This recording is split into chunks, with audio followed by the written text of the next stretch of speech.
Кыш мезгили ортолуп калганы менен Кыргызстанда дээрлик карсыз болууда. Ал эми соңку күндөрү абанын температурасы жогорулап, түштүк аймактардагы облустарда 17 градуска чейин болгон. Буга абанын бузулушу глобалдык жылуулук таасир этүүдө дейт адистер. Ушу именно Жалал Абад областын алып карасак, акыркы 5 жылдыкта жылдан жылга абанын температурасы нормадан көтөрүлүп баратат да. Бул бүткүл дүйнө жүзүндө эле ошондой болуп кетип атат.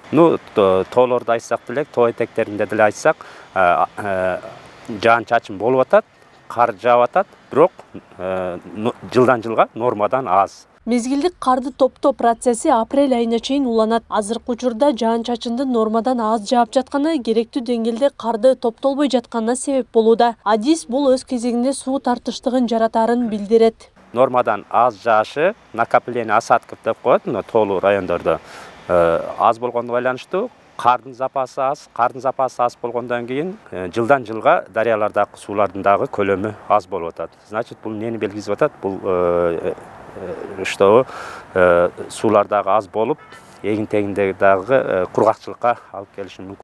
Ал эми иммунологдор мезгилдик сасык тумоонун күчөп жатканын аба ырайы менен байланыштырып келишет. Дарыгерлердин айтымында бүгүнкү күндө сасык тумоо менен ооругандар көбөйүп, оору айрыкча жаш балдар арасында күч алууда. Бүгүнкү күндө Жалал Абад облустук клиникалык ооруканасында эле 20 жаш бала дарыланууда. Азыр көчөдөгү чаң, анан адамдардын дагы кышкы мезгилде чогуу жайларда бир комнатага от жагып, ошол жерде чогуу болгондугу, жугуштуу оорулардын тез таркап кетишине, бул эле бир эле грипп эмес, баардык эле жугуштуу оорулардын тез таркап кетишине негиз болуп эсептелинет. Мурункуга салыштырмалуу, башка убакыттарга салыштырмалуу именно ОРВИ грипп көп.